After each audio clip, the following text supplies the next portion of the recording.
Sweat Equity Podcast. Caleb. Woo! How you feeling? Feeling good. Happy Friday. Feeling like Ric Flair? That's right. Woo! Nature boy. Nature boy. Check out the watch. Yeah. We've got our friend Laina Caltagirone here. Very excited. We're going to talk some entrepreneurial endeavors. That's right. Legal stuff. Websites. Nerd shit. Trump. Who knows? Woo!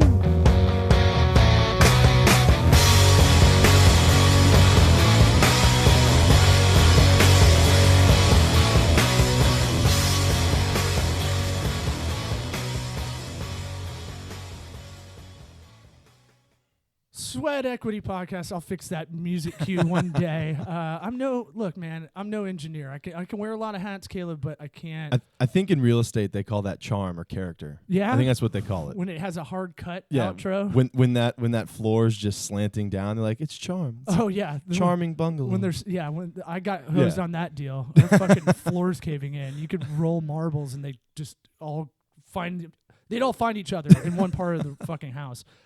Sweat Equity Podcast. If you're here, your family, like Olive Garden, go on iTunes, subscribe, give us a 5-star review, give us, tell a friend. Yeah. We're doing this. We've got a sponsor, but we're doing this for the love of the game. We're doing this to have interesting conversations. Yeah, I don't want people to think that because we have sponsors now, we're all fancy and we're selling out or something. No. We need some love still. We need a little reciprocation, and help us out, man. Help spread the word. Tell a friend, tell a family member. Get on iTunes, subscribe, download. The best thing I heard, I think we brought it up in a previous podcast, was from Marcus Lemonis, the Prophet, CNBC show.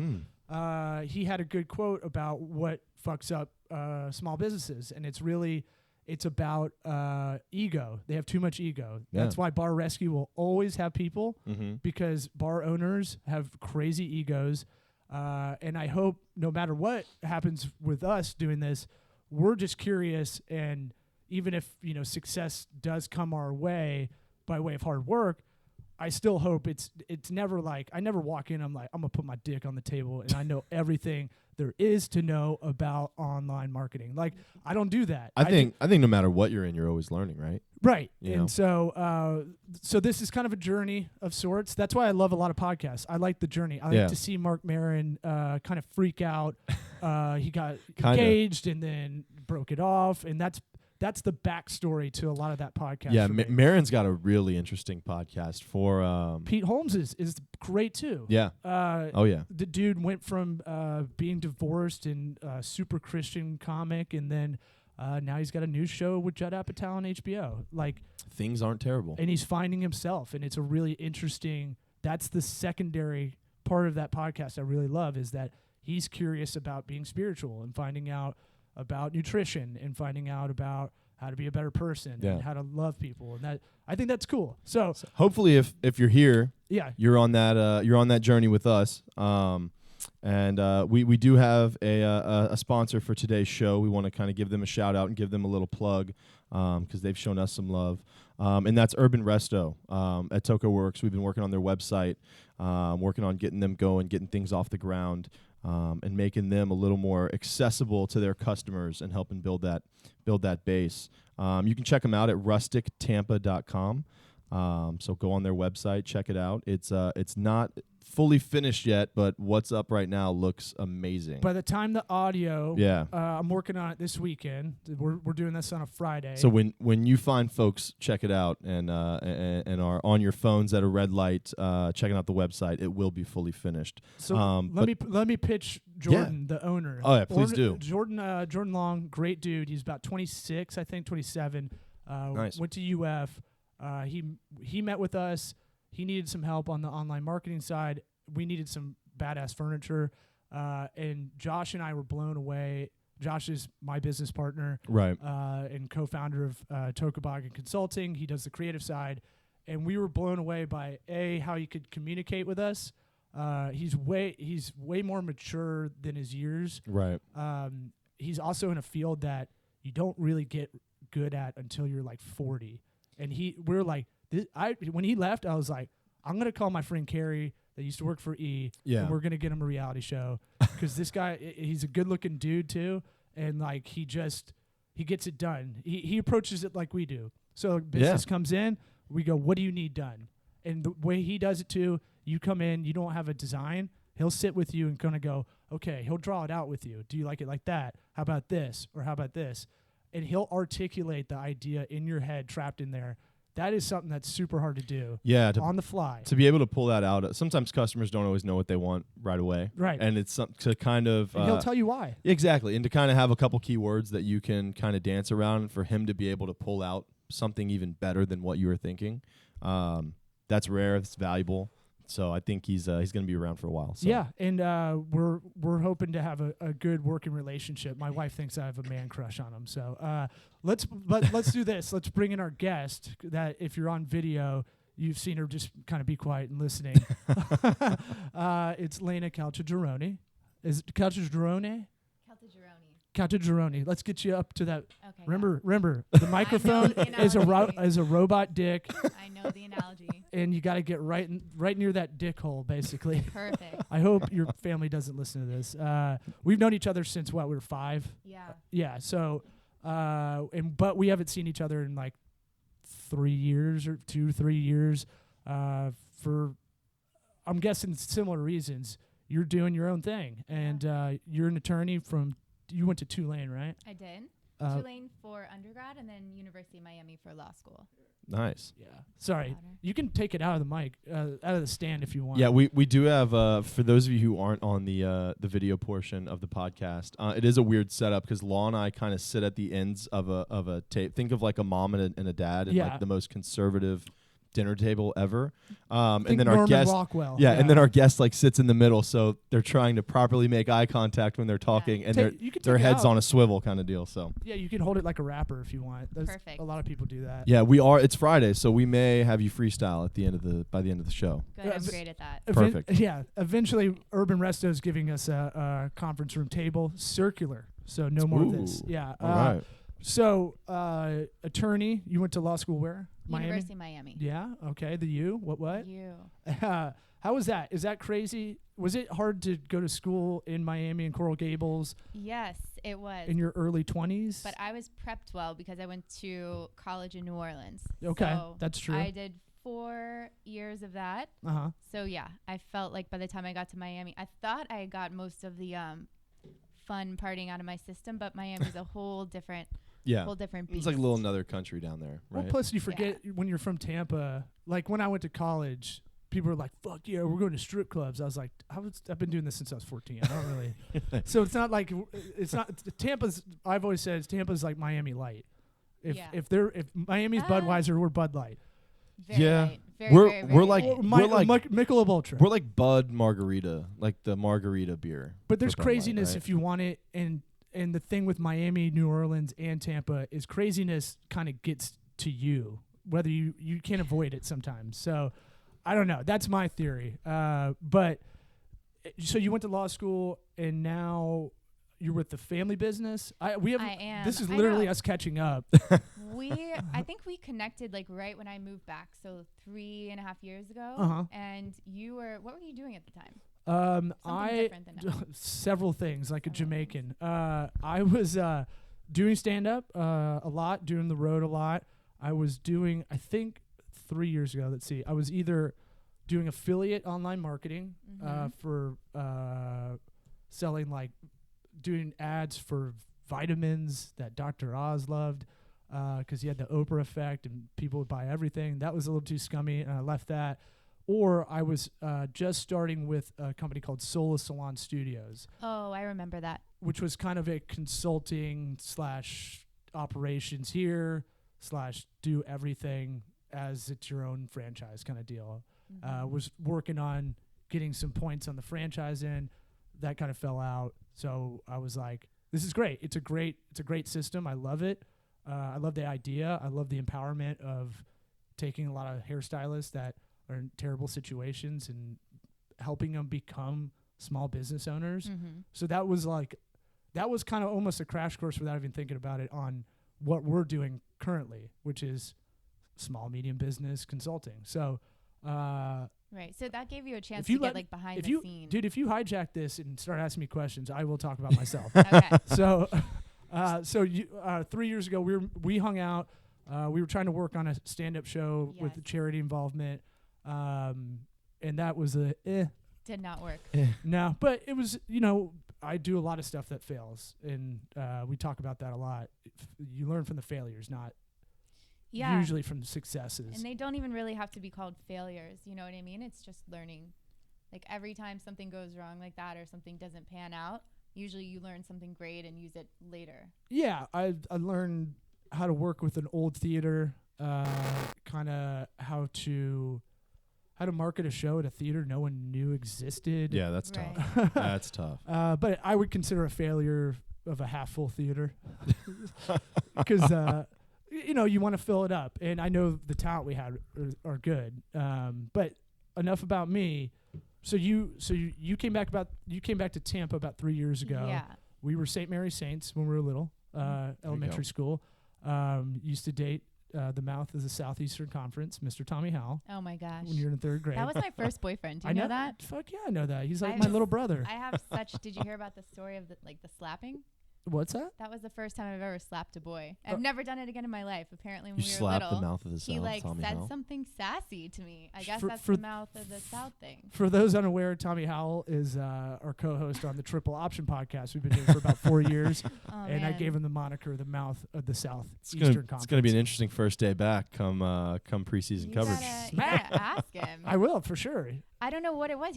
I think he said shut up, but for some reason and that just did not go well. And I'm not that type of person. I never do that. I don't think it's happened. I know. Maybe I am. That story gave good backstory to probably, why you're working on the entrepreneurial endeavors now. What's going on? I'm doing a lot. So break it down. We got time. So I'll break it down.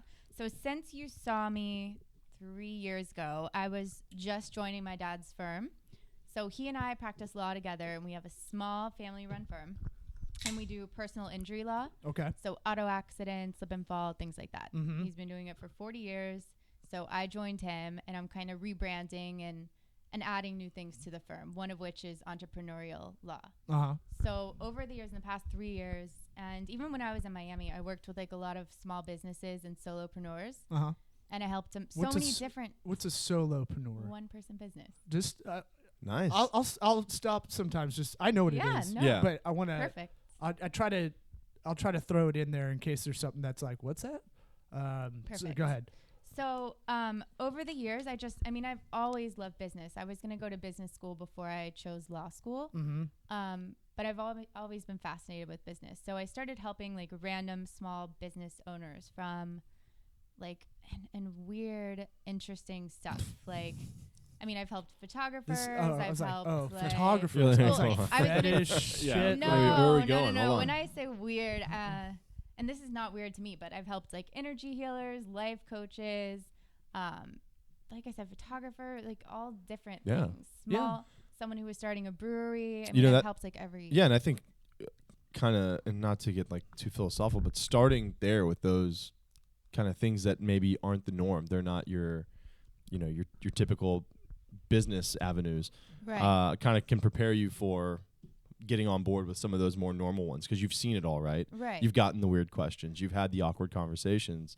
Kind of probably is a good segue to prepare to, get with the more normal businesses. Yeah. And normal, I don't know. I'm super into the whole, I don't know how much you know about my retreat and my coaching side of my life. It's a whole different thing. I always feel creepy being I saw it on Facebook. That's how we know anything. But if it's true. I know, but it's still when it's a dude saying it to a chick, it always sounds creepy to me. Yeah. If a chick's I saw your shit on Facebook, you're cool, all right, thanks. You're all right. But when a dude's I saw it on Facebook. I don't know. The news feed I think it does a pretty good job of half and half, right?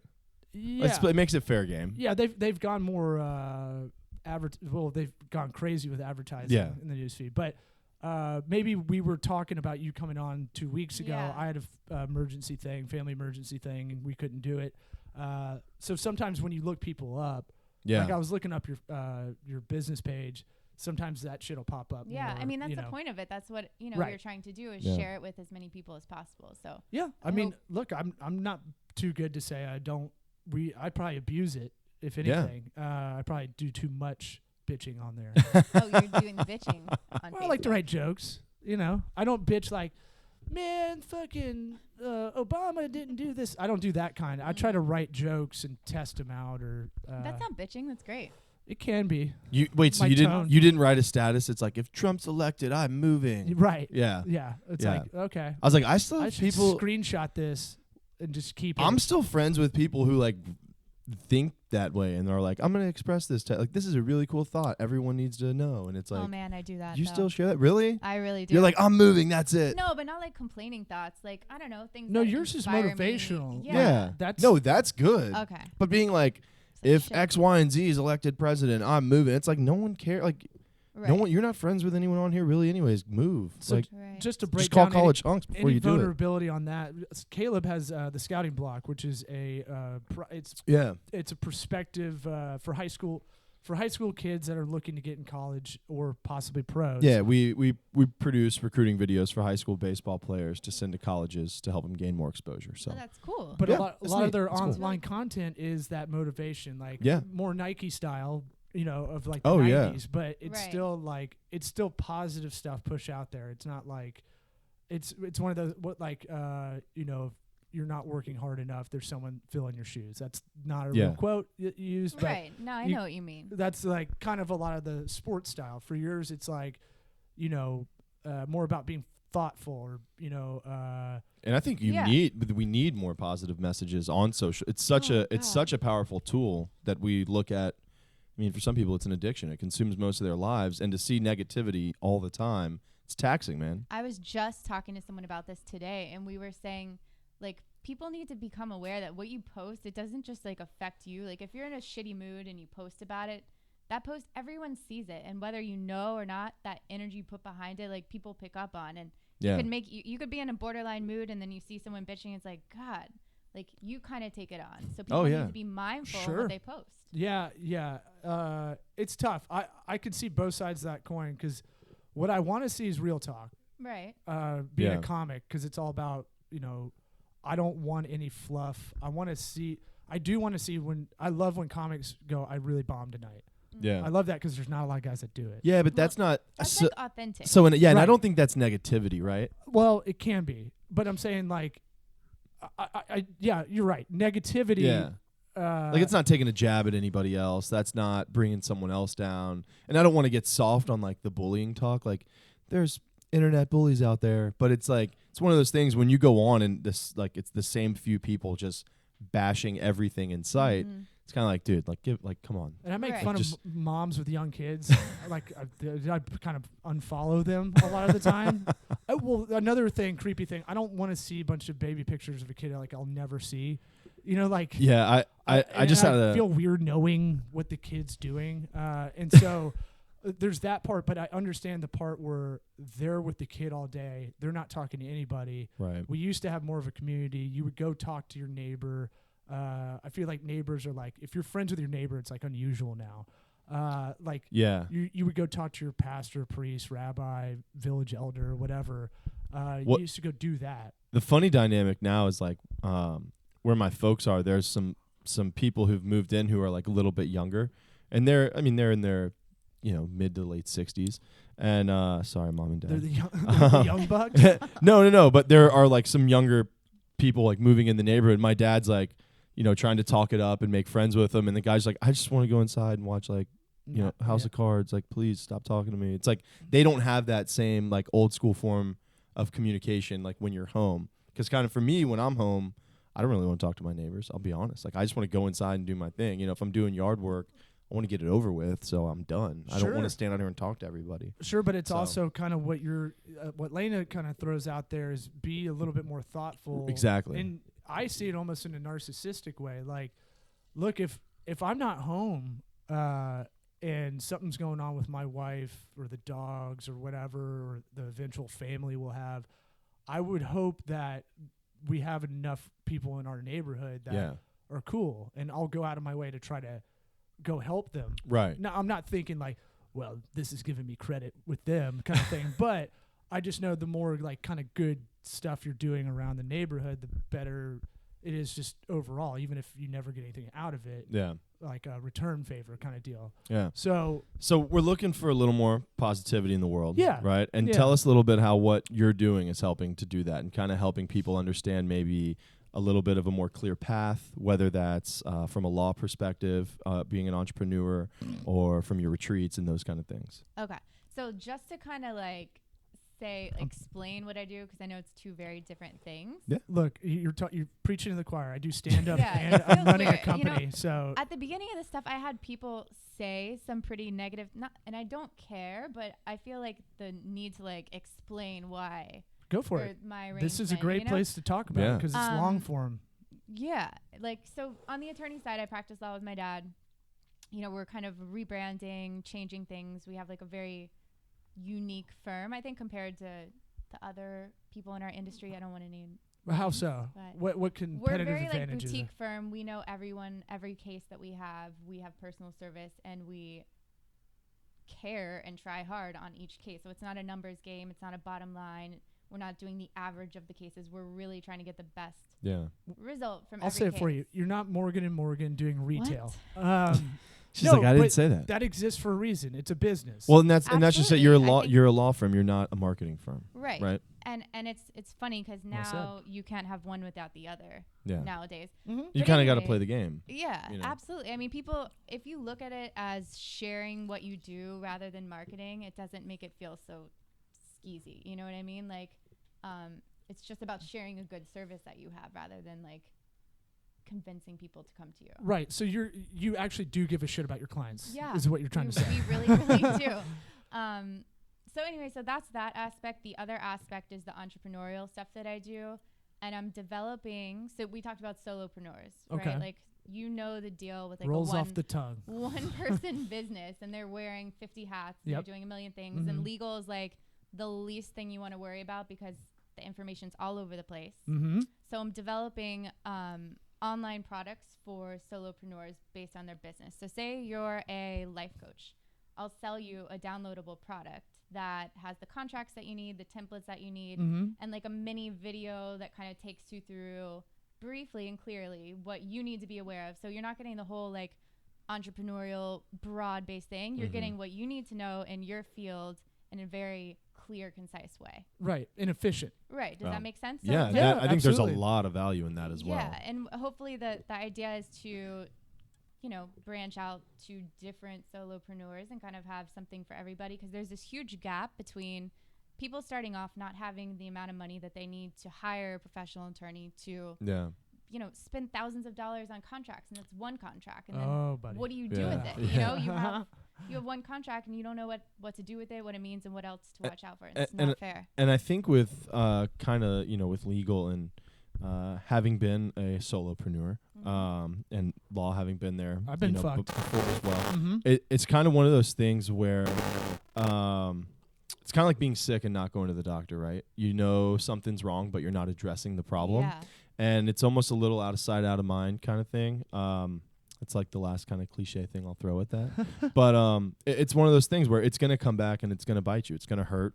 And you're probably going to bleed some money because of it. Yeah. If you just put up that money on the front end to do a little bit of damage control and prevent some of those problems, and having a package like that, going out and the thing with that, I don't know if that exists yet. If it doesn't, you're awesome. First to the market isn't goal. It's the best on the market. But being first with that would definitely have its advantages. But it's one of those things with if you can reach out to the right people and get in front of them, that's going to save people so many headaches. Oh, yeah. I mean, so many headaches. And plus, it sucks to be conducting business and starting off and really be worrying about your website, your marketing, and the service that you're doing and doing it well. To have legal worries hanging over your head, it sucks.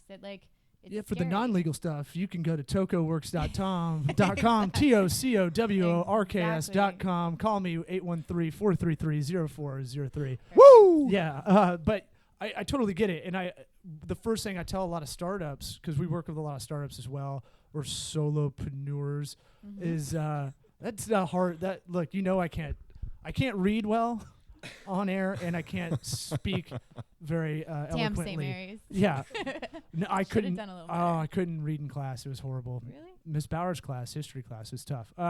She would call on me because she knew. Yeah, I don't care. I'll say it. Gosh. Yeah. No, I'm just thinking about her and her fucking Eddie Bauer duck shoes. I haven't thought about her in like forever. This is how my Shots mind fired. works. I don't know shit about physics or American history or or any of that, like chemistry, but I can recall like the most trivial kind of shit like that. You know you don't like those duck shoes. I fucking hate them, man. She's teaching my niece now, Oh and my she's having gosh. trouble. All right, so enough Miss Bauer bashing, but no, I love her. No, it's one of those things where, you know, I tell every startup or really small business that just hasn't, they're finally getting their shit together when they're talking to us.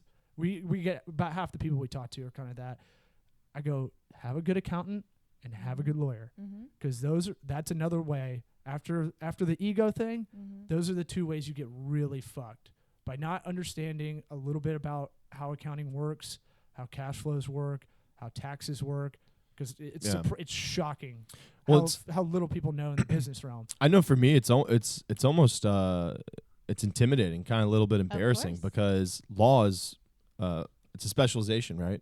With all this other stuff, you know, if you've got, you know, the motor that you need to start a business, you've got the passion, the drive, you can make all those other things work. You cannot make law work. No. Because that takes time. Your contracts are only as good as they're tight. Exactly. And people can get out of them. I see you smirking because it's like, you know, that's like 101 shit. You know, I'm not even giving like real advice. No, I mean, You're like, that's not even everybody in a should textbook. fucking know that. Yeah. It's important.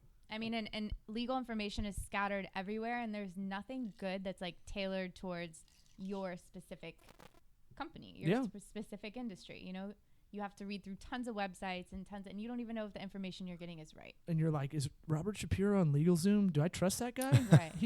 That sounds like a familiar name. Was he in the OJ trial? Like, you're like, you have no idea. And then if you go to a lot of law firms, it's like, well, cool. It's $4.50 an hour. Yeah. To even just talk, and then it'll be $1,200 per email, $1,300 per phone call. It's crazy. Yeah, and so I totally get it, because what you're trying to do is maybe you talk to one, and I think about a lot of this kind of consulting, counseling, that kind of stuff when we get called in. How can I take this, and then the next time I talk to someone in a similar field, similar industry, I can kind of almost template this out. And so I'm sure you're thinking about that way, because the first time you talk to a hair salon, it's going to be difficult, because it's like, I never worked with a hair salon. Right. But once you do the first time, you go, okay, I got a lot of this stuff, got some good ideas. Here's what they need to protect themselves about. Here's how they need to do their commission rates. Here's how they need to protect, you know, against liability. That's exactly have $1 million in coverage, liability, personal, all that shit. Then you can kind of replicate that, and that's kind of what we used to call experience or wisdom, you know. Yeah. So I totally get what you're doing, and I think it's great. I didn't know that was the avenue you're going with. Yeah, I mean, that's what I'm trying to add. I mean, I see a lot of value in what people are doing with online products and digital products, and I feel like the law is an area, after working with a bunch of solopreneurs, that the legal world hasn't really developed or caught up with that trend in digital products. Oh, wait, time out. Speaking of solo, Hope Solo was working out at the gym I go to, and she checked out my ass. So Wow, the nice. soccer player, the U.S. women's soccer team was working out at Powerhouse Gym. She's the one who will fight any guy at any time. But I looked up and I was like, she's pretty cute, and she's looking at my ass. Yeah, she's really good looking. I was on that foam roller thing. I got a Brazilian ass. I got a big ass. It's not caramel color. It's real white. It's like this white, as white as this table. And I looked up, and she's looking at me, and was like, and then it was like, who is that? It's like, you want me to buy you a protein shake? I was like, did I annoy this chick at a comedy show? Why is she wearing the same thing as everybody else? Oh, shit, this is the soccer team. Oh, she's an Olympian. All right, sweet. Anyway, keep going. So what kind of got you to the place that you're at now? What was a little bit of the inspiration to you're going the law firm route? Right. You're practicing with your dad. Right. And then what kind of sparks in your head to be like, man, I can really kind of fill a need here? Okay, so one of the things that I did, and I thought you were going like, how did I get into the coaching things? That's we're going to talk about that as well. But okay. So for this, I don't know. it kind of coincides with that because don't worry about what I'm writing. I'm writing down stuff. It's just for I wasn't even worried. All right, it's to do the episode description later. We'll forget shit. So if you're like, what the fuck is he writing? Yeah, we're gonna text each other tonight about 1 a.m. Be like, what did we talk about on the show? I'm like, I have no idea. If I keep notes during this, it's a lot easier. Well, neither of us want to listen to ourselves on audio or video. So go ahead. Sorry. So what I was gonna say is I've learned to trust inspiration, which is like when you get like inspired ideas, and this is something that's completely opposite of what they teach you in law school. They don't teach you anything about using that side of your brain, using the more emotionally intelligent, like intuitive side. So a little less creativity. And that's a whole other story of like undoing your thinking in law school, because it gets pretty, I don't know, that's a whole other story. But a friend of mine, she was actually my life coach at the time. She was going to do, or the both of us were interested in this program called B School by Marie Forleo. Have you heard of her or of this? No, I don't think so. So she's killing it. She is, I think she's the top like 100 fastest growing companies. Wow. If you look at the list of the top 100, I think she's within it. That definitely counts as killing it. Yeah. She's killing it. She has she practices a lot of content marketing, has like a show, but her big product is this B School, and she does it once a year, and it covers everything from, idea generation all the way through to creating websites. Definitely not as good as Tocobaga websites, but she teaches you how to do it on your own in a more online format. And she has a very like soulful approach to business. So it's legitimate. She's endorsed by Richard Branson and Oprah. She's legit at what she does, but she has this like soulful, non-slimy angle. So a lot of those kind of programs can seem kind of a little slippery on the kind of on the outside. You can feel it. And the thing is, and I guess it's content marketing doing its job, but she puts out so much great free stuff all the time that's so helpful. Well, you can't help but trust her. We talked about it off air before we started. This is technically content marketing for us. We're genuinely interested. It doesn't have to be a pejorative. It doesn't have to be a bad thing. Right. We genuinely want to have good content out there. A, we want to have a good show. B, we are Caleb and I started this because this is what we both talk about anyway, all the time. Have you heard about this? Have you heard about this? Have you checked this out? This gives us an excuse to bring people in like yourself. Right. Like, we haven't talked in a while. So this is good. This is good to like, hey, we don't know about this chick. We don't know about Maria. She's like this super successful, nationally recognized lady. Like, chick? Chicks and dudes. I still call both. I'm the same way. And but it doesn't mean it has to be bad. Like, we genuinely want to. I hope this does help people someday. We're already getting good feedback that like, hey man, I've been listening. This has been really good. If anything, it's just kind of hammering home. I need to get a little bit more discipline on being curious. Yeah. That's like the best thing I've heard. Well, and I bet you this lady starting this B School probably went through a little bit of the same motions, or through the same things as kind of like starting a podcast, or when you're putting yourself out there. Yeah. It's one of those things where you say, man, I think I have something to kind of share and provide to other people who may be in the same realm or in the same boat. And then, your conscience kind of kicks in and you're like, who wants to hear me talk? You know what I mean? It's like, who wants to hear what I have to say? Oh, the ego for sure. It's really funny, as it turns out. It's like, you might surprise yourself, so that's really cool. So, we're transparent about this. It's like maybe our highest episode's 500 listeners. Yeah. But if you really think about if you break it down, if we were in a room with everybody that's actually listening, because podcasts, you listen way more intently. Like, it almost feels one-on-one almost in a lot of ways. Most people are doing this while doing laundry, driving, Excel work, so some boring shit like tasks they do. Labor. No one's listening to this at like a Magic game or a Lightning game, or they're doing something else while they're doing it usually. Listening.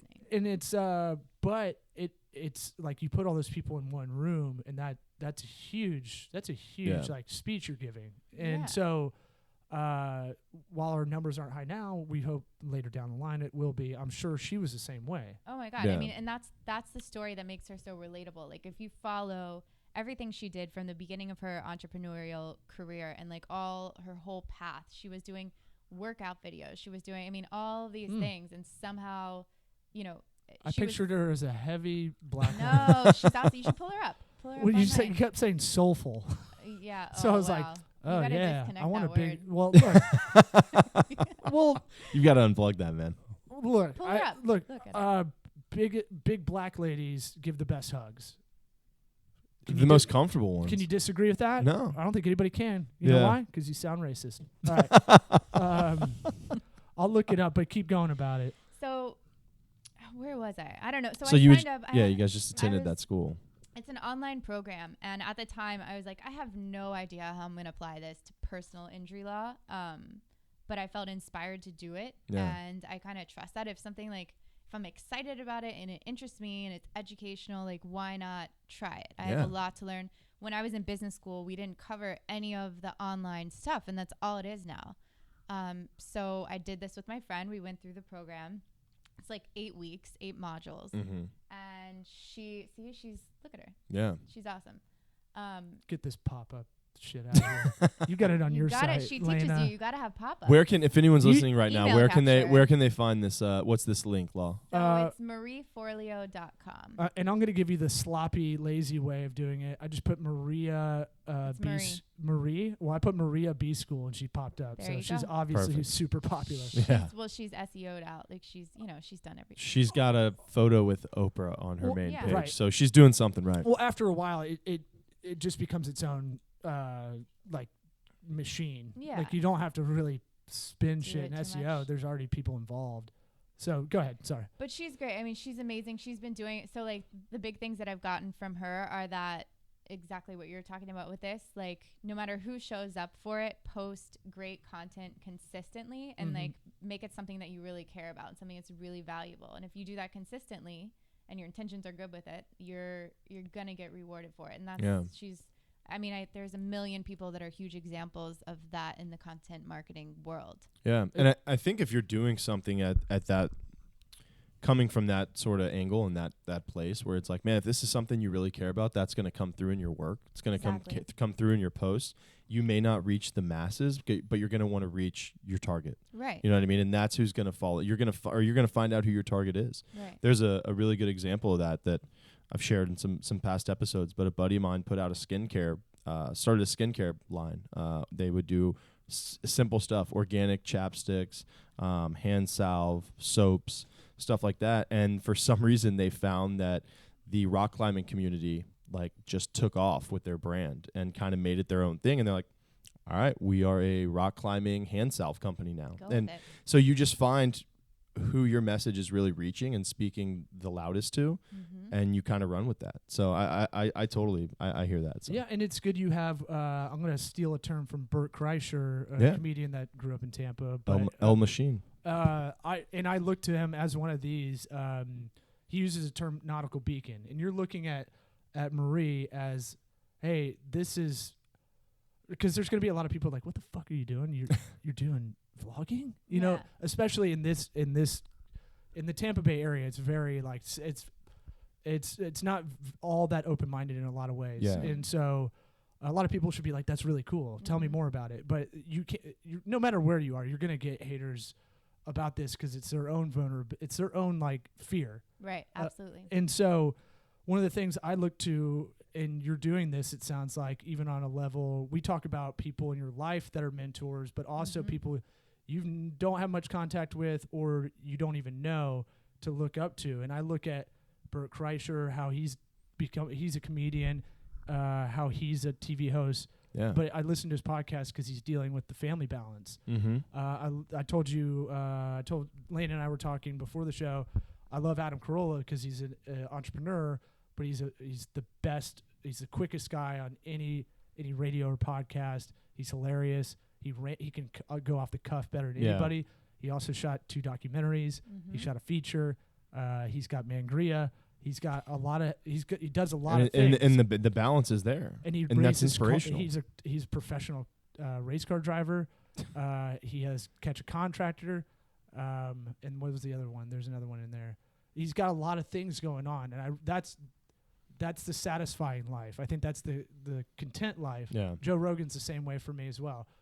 Podcast is great. He brings on people that are insanely smart, and he has a 3-hour conversation with them. because he's genuinely curious. Right. Awesome. And it's probably, it's always in the top 10. Yeah. And he also does UFC. And he also does the UFC announcing, but he also does stand-up. Where did Rogan start? Was Rogan on like, what show was he a host of? It was like some network show. Fear Factor. Fear Factor, that's He right. was news radio, Fear Factor. And then when he started doing the podcast, that's really when things kind of took off in like 08, 09. Because he could kind of be more expressive about his own stuff. Well, this is the best. I mean, you should really start one because if you go on the radio, you get 3 minutes and you can stay on the whole 4 hours with the DJ, but you only get spurts of like 3 to 6 minutes. Yeah. I hate doing it as a comedian because you have to like try to wedge in jokes to get people to go to the show, and it always feels jaded or stilted. And this is great because it's like, hey, this is if I asked you to kind of hang out for happy hour, we'd probably have a similar conversation. It's a little bit more focused. It's a little bit more proper, but it is like it's a good excuse to call you up. Right. And it sounds like you're brimming with a lot of stuff you want to talk about, and you're worried. I'm thinking you're probably worried you could go on what I do, go on Tangent Highway. You don't do a lot that, of directions. You don't do that though. Don't put that on yourself. And I don't like to tell. You don't do I don't that. like to say that. No, but I can tell you've got a lot to say, and you're holding it back right now because it's only an hour show. But I feel like you should be doing something like a vlog or a podcast or both, or I would love to. I'm gonna pick your brain after this, so be ready. We can do it right now. Well, I want to hear what we'll come back what happened on. All right, so you went to B school. So B school is all virtual. So I did that, and the cool part about B school, and it's gonna sound maybe funny, but the way it's structured is you have like modules, and they get released every week, and then there's like some weeks where you have breaks where she'll do a Q&A live and answer any questions, but you get like PDFs, videos, worksheets, all this stuff, and it's all well branded, and the content's great. Like it's truly awesome. But the best part is you get access to this Facebook group with everyone that's going through the program with you. Wow. Yeah. So how many people would you say were in that at the time you did it? I have no 1,000, idea. 10,000? Because you have lifetime access to the B school material, and she's constantly updating it, and it's constantly growing. So she launches once a year. But so you get to see, I mean, it's amazing that you can actually develop a community on Facebook in a group now. And I got to see like or on Slack. Yeah. I'll show you that. Okay. I've talked too much about Slack on this podcast. I have no idea what that is. It's team communication. So it's changing the way businesses kind of talk. It's awesome. I'll show you once we get off. We use it for Tampa Pig Jig, the charity event we throw on every October, and it fucking trimmed down so much bullshit. Oh, I want to see. Yeah, I'll show you. That's awesome. I love learning about this stuff. So. That's why that's another like advantage of like having you in is like, hey, I know about this app, you know about this app. Hey, is it trimming? Is it going to trim down time that I feel is duplicative? I mean, how many emails do you waste your time on or get stressed about when it's unread? Of course. Like it's that sometimes unread shit will sit there, and I get like guilty. I'll see it, but I don't open it. I mean, there's a phrase with like startups and entrepreneurs in business. It's inbox zero, and it's like, can you live at inbox zero? And that's where all your inbox is literally zero. Those emails have been read, opened, deleted, archived in the proper folder, and you're good to go. And it's like become a thing to be like, I'm inbox zero. Okay, if you have an assistant. Like a virtual assistant. No, that's my Bonzi trait. I mean, that's kind of... That's going to be my new Zen thing. Yeah. What's the little Zen sand garden? Yeah. That's going to be mine. Get you a little... To figure that out. A little rake and some sand. Meticulous rock in email organization, because I suck at it. Yeah, I mean, I do too. I'm with you. So if you learn how to do that, let me know. It's just like anything. I'm going to train for a marathon. This is something I'm going to do. And it starts... like 6 months from now. It's going to take a long time. I'm not a good runner. I'm a sprinter. I don't have the runner's body. I have like a midget's body that you just kind of stretched out. Hence the big ass. You ever seen a midget walk where the like hind legs, not looking at the app though. But like the legs kind of swoop out to the side like a big fucking like a drag race. Yeah. You know how the tires are on the side almost, but they're in the back. That's kind of how my legs are. But I know it's going to take 6 months really for me to be comfortable doing it, and be more flexible. And it's going to take discipline for me to do it. It's going to take at least 4 runs a week. Yeah. It's going to take a lot of stretching, a lot of other kind of cardio. Hold on, you're running to clear out your inbox? Well, it's the same thing. It's okay, all right. I'm just making sure I'm on the same page. Eventually, if I'm Elon Musk. Because if that's the case, my inbox is like filled to the brim. Think about this. You could go on a treadmill and walk and do shit on your phone for 20 minutes. Right. And you're kind of doing 2 things at once. Yeah. And that 20 minutes, at least you're like, well, I feel like I got something out of this other than just organizing email. So I try to double up on a lot of that stuff. Yeah. I'll ride a bike and I'll try to do our social media sometimes. Yeah. Those kind of things. But I know getting disciplined with our accounting, with our legal, with email, with our internal processes. Oh, yeah. There's always something to be cleaned up. I think that's the bottom line with any business, entrepreneur, solopreneur. There's always something you can be cleaning up, but that's the balance. Make it so you don't even think about it. Yeah. It seems overwhelming now. That's why it sucks. Because you're like, how could I even make a dent? Have you heard of Unroll Me? Yep. Oh, that thing is so good. But the problem is, what is it? I haven't heard of it. Unroll.me, right? Yeah, unroll.me. So it's like this email thing where you have a password, you log in, and it basically collects like everything that you're subscribed to. So if you're anything like me, I don't know if you are, but I'm a sucker for opt-in. So I put my email. I still have a Yahoo account. That's how I go way back. Yeah. Well, I'm rocking Lycos, bro. Like all your emails into one like roll. So you can see like little snippets of all your emails and you get it once a day. Wow. Yeah. Yeah. That's pretty cool. Well, but I don't check it. It started as she's like, but I don't use it. So. Well, okay. So it's not really a ringing endorsement. Yeah. I mean, it makes them condensed, but I don't check it. No, that's definitely something to look into though, to find anything that can help with productivity and help relieve a little stress is worth a few minutes to check into. So, but that's also what's going to make you a good coach and a good teacher, good advisor. Is like you're not perfect, and clients a lot of the times when you're giving advice, they either have this weird kind of the same thing, the fear of like, well, you're not fucking perfect, or like, what? How the fuck do you know? It's like, well, no, I'm trying to work on these things that affect me. That's the big difference. And I'm trying to do the disciplines to make it happen. Yeah. I mean, I feel like we're all working on something at some point in our lives. Like, I'm always trying to do something better. There's always something that pops up that's like, what? That was like a high statement. Like, we're all working on something at some point in our life. I do. I can kind of relate though. I think that, if you're not, I mean, you're going to get left behind. I think that's the way it is now. If you're not improving something, you're gonna end up getting kind of like left in the dust. So, so I have a question for you because you work with, entrepreneurs who are they probably don't have a lot of help if they're solopreneurs. They're kind of doing this on their own. A lot of them are probably first timers. What are some of the main, I don't want to say mistakes, but some of the main things that you see get overlooked with some of these people? Probably as far as legal goes and all that. Yeah, I mean, I feel like I work with a lot of people who have online businesses and a lot of like client-based businesses. So I would say not having a proper agreement in place from the outset causes the most problems. God, and you're like 100% right. And don't have some template contract, like just because every deal is kind of different. Every client's different. And to me, like, there's nothing that drives me crazy more than like the attorneys that just give you a contract, like, have them sit down with you and walk you through so you know how to use the contract, because it's a living, breathing document. You should be able to change it on your own. You should be comfortable enough to where when your client's like, what the hell is paragraph 7, you know what it means. Yeah.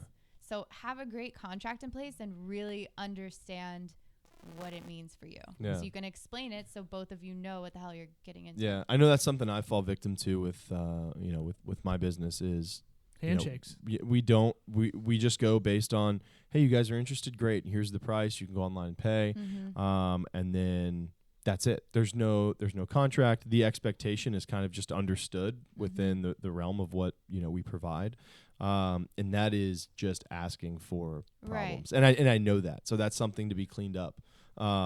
You'll learn the hard way. Yeah, no, absolutely. I've been fucked way too many times until I figured it out. I need to get you with our buddy Steve Fantetti Fantetti Legal. He just started up similar approach you do.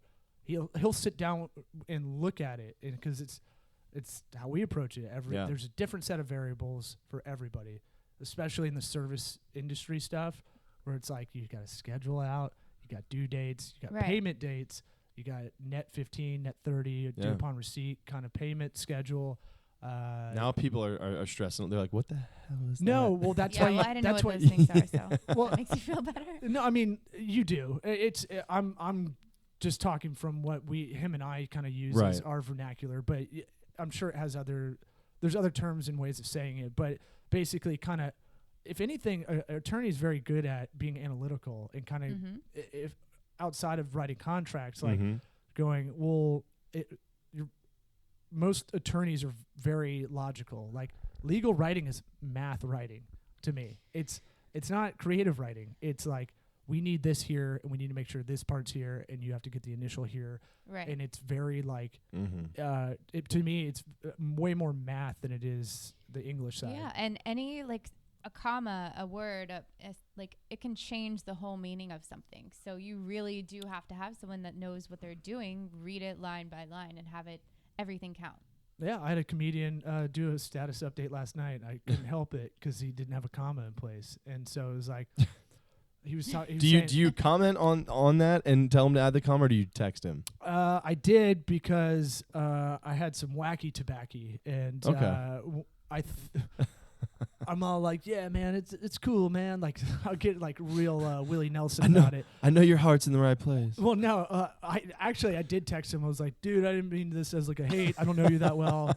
We only did one show, but he said like he said something like, man, fuck this shit. And I was like, commas are very important, because you could man fuck that shit, or man fuck that shit. Yeah. So grammar does count. And one thing I'm thinking about now is know your weakness. I know my grammar's terrible. I'm very math oriented, but that's why I love that I have an attorney that will sit down and explain it like a baby, like he's talking to a 3-year-old. He's like, this is why this is important. I'm like, okay. Because even out on the client side, is like getting into the zone to pay attention to this shit is rough. I mean, and that's how you really understand it, is being able to put it in really relatable terms. Yep. You know, like legal, I don't know.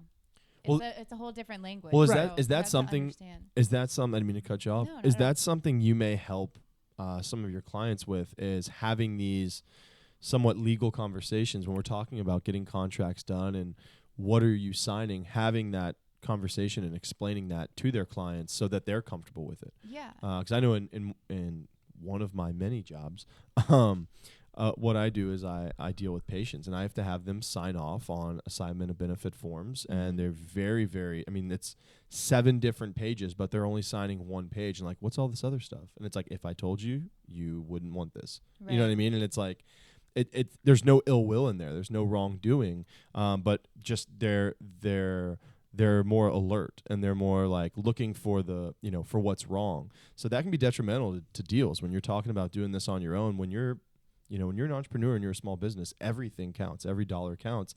You can't afford to lose something over not being able to properly explain a contract. So I know that's something I would need help with. You know, if I need, with what I do, it's kind of a very dumbed down level and a very simple process. But for like with Tocobaga, explaining to these people the terms of what they're binding to, it can be tough. Exactly. It's really tough. And I have to translate what our attorney, Steve, is telling me. Yeah. And I can't miss a beat. So I have like side notes, like I had to memorize. And there's probably some reminders that you have to go in there when clients come back around. Let's use TocoWorks as an example. If you're working on a website and they say, okay, cool, now we want this to be done. It's like, it's kind of a breach of contract. This isn't what we agreed upon. Let's go back. We can revisit that and we can make those adjustments. But based on the deal we have in place, right? That's another 30 hours of work that are going to be unaccounted for. That's not doable. Even with that kind of contract, even with those work order change elements to it, when you're starting out like us, like we're doing okay, we're doing well. But you kind of just wear it, right? You kind of take it on the chin because. And now everybody listening knows that. Well, it has to be a good customer experience, and I know it won't be that way forever. Of course. And I know eventually we'll split and have a local division for the people who need it the most or the hardest to work with a lot of the time. Yeah. Oh, yeah. Because they won't come 10% to understand what you're doing, even though I would consider myself way better than anybody on explaining how the digital landscape kind of works. That's our kind of niche. Yeah. And so the thing is with communication on that, it's like, look, when you're starting out, it's inevitable, but I need this customer to leave with a great experience over me billing them for, extra hours. Yeah. That's like, what are we, 186.50 an hour? Mm-hmm. Yeah, we'll eat that $360 and change or $370 and change for 2 hours of overtime to have a better customer experience. Absolutely. For them. Because we know that the current playing field, they don't have a good time. Right. And our marketing is going to be, we'll fix the site you got made in India or your cousin made for you. Well, think about it this way as well. That 360 that may have just walked out of the door that you're sitting here as opposed to 8 p.m., you're now leaving at 10 p.m. Hopefully that 360 that you're not going to see is going to come back in another form. Right. It's going to come back in maybe some repeat business. It's going to come back in them spreading the word and taking on a new client. I don't want them to see my phone number or my name on any social media and go, ugh. Like, yeah, exactly. I don't want that. Yeah. And I'm not going to people please to the end of the day, some kind of I need some kind of good approval from these people, but I want to give the best business experience, and a lot of that is doing that extra mile, even though you already kind of do it, but that's what, then you go to the next time and you go, all right, how can we trim this conversation and really explain, okay, if we're doing overtime, you know that we're going to tell you about it and you're going to have to pay for it. Because the service side, the shit's in the ether, man.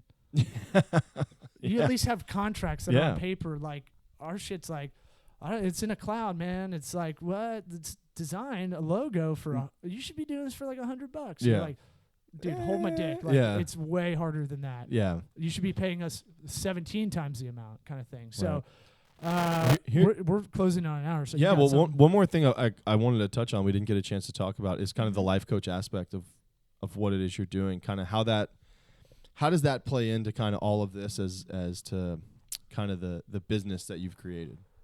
So it's a little bit separate.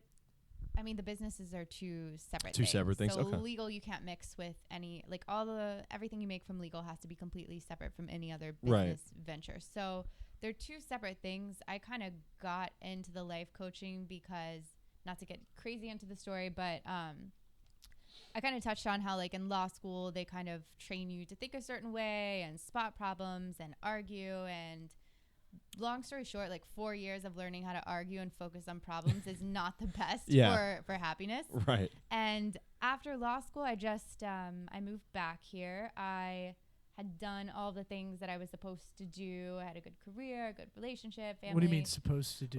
Follow the nationwide kind of commercial life that they set up for this actor that doesn't exist. I was taught, there's certain jobs that provide stability. And if, you need to think of stability and finances first. So this is what's going to be secure. And that's not the only reason why I did it, but it definitely played a part of it. And then you kind of realize, okay, this isn't completely making me happy. There's a lot more that I want to do than helping people in car accidents. There's a lot more that I'm interested in, that I want to share. And, how am I doing in all the different areas of my life? How are my relationships? How's my, my friendships, my family? There's tons of different areas of your life. And if you get hyper-focused on one, you can really lose track of the rest. The others, and 4 years of law school, that's all you're focusing on. And like I said, with legal stuff, you're focusing on arguing and problems. That doesn't make well for, like I said, for happiness. You're just looking for a fight and wanting to get in arguments with people. It's kind of crazy. You want to win more than actually be right a lot of the time. I'm debating a point. It doesn't mean it's morally the right thing, right? Right. And even, Correct, what's the point of being right? A lot of times, your desire to be right is just your ego. Why? Oh, yeah. Just let things be peaceful. Why do you need to argue shit? You got engaged, huh? Huh? You got engaged, right? I did. Well, it's similar. Like, my wife and I are very good at arguing. I met her doing stand-up, and we have she has very good analytical thinking. I have very contrarian thinking. It's a different mindset. I'll think of the flip side of everything immediately without even really consciously knowing what's going on. And she'll think about it for days, and we'll fight about it. But at the some of these are like, are we trying to win the debate, or are you really trying to change my mind? Right. So and you got engaged. I'm sure you've had that similar instance. Oh yeah. I mean, my fiance, he loves to argue as well. Is he an attorney? No, he's not. He's incredibly intelligent. We both, for a long time, really were all about defending our positions and being right and wanting to feel like our point was heard. And it doesn't, it's not a well-recommended, I don't recommend that practice for relationships. Fuck it, let's just watch Broad City tonight. Why are we talking about this? So, long story short, I started doing a lot of inner work and thinking about things and thinking about what I really wanted. And I wanted my job to be purposeful, something I was passionate about. I wanted to bring in creativity, connecting with people. And I had these set of things that I wanted to do. And I did B school, and I saw these, crazy combinations of people having online businesses. And I knew that I wanted to take, whatever thing that I was creating, I wanted it to be online. Yeah. And so I hired a coach, and at the time I had no interest in coaching. And I hired a life coach, and it changed. You hired a football coach, and you're like, that doesn't make sense. I got a life coach. You're like, that didn't work out.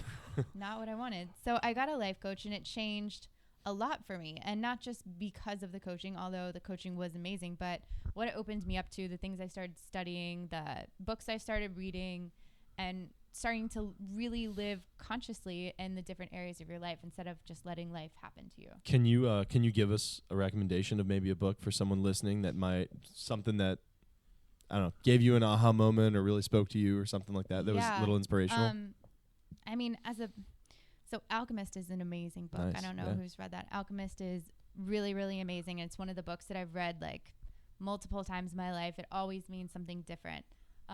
As far as straight personal development kind of book, I love Marianne Williamson, and this might be a little woo-woo for people, but there's a book called A Return to Love, and it is I don't know, it's incredibly impactful, but it's pretty if you read it, just keep an open mind. See, and the reason I ask that is I think one of the things I try to do with people now, and this I don't know why I don't always just go and read the books or whatever, but I feel like if you can, talking to a lot of people, just kind of on the fly or in something, I'll be like, oh, what inspired you to think that way? And I find a lot of people it was a book or it was a show or something they experienced that, gave them a change. So I always try to pull that out of them because I might want to check it out. So hopefully the people listening, will go check out The Alchemist and go check out Back to Love. A Return to Love. A Return to Love. And anything by Gabby Bernstein or Deepak are my favorite. Tupac? Deepak Chopra. Oh, okay. Nice. And Gabby Bernstein, both really great, relatable. Deepak Shakur. Perfect. I feel a mashup joke. It's I guess we could talk for a while, and maybe eventually this podcast will just go until it ends, kind of deal. But for now, we've got to get back to our ladies. But I guess we'll have you back on for sure. Oh, absolutely. And then I guess tell people where to find you. We'll put a plug out there. Yeah. So everything pretty much is on my website, and it's lainacaltagirone.com. Are you going to write this below it? Because we'll put it in the post. Yeah, for sure. Yeah. So write it below it. We need to get a better domain name. Something. I don't know what to do about that. Well, I'll pitch you some stuff once we're done. Perfect. Facebook, if you find me, Laina Caltagirone, I post a lot of inspirational stuff that I like, that moves me, and my website. Okay, and then we'll talk about maybe podcast vlog stuff as well. Yeah, I'd love to learn. Yeah, and we'll definitely have you on again. I feel like you're brimming with a lot of stuff you want to talk about. You're being very polite. No, you guys are awesome. Well, I think anybody in the entrepreneurial field, you could really, it's like a bunch of old Jewish ladies playing mahjong. They could just talk forever, and so it's a good thing. And appreciate you coming, and of course. We'll definitely have you on again. Thanks for having me. All right. Sweat Equity Podcast. If you want a question, email us. Yeah. law@tocoworks, TOCOWORKS.com. Caleb, not spelled with a K, like a weird Greek guy. That's right. CALEB at TOCOWORKS.com. Go on iTunes. Share this episode with a friend if you think this can help them. That's all we give a shit about. Check out Urban Resto or rustictampa.com for if you're in the Southeast and want some solid, he can get it to you anywhere in the Southeast, a solid, customized, rustic furniture. Anything else, Caleb? No, that's it. Thanks for listening, and go on iTunes, give us a review, share this with a friend, and we'll see you guys next time.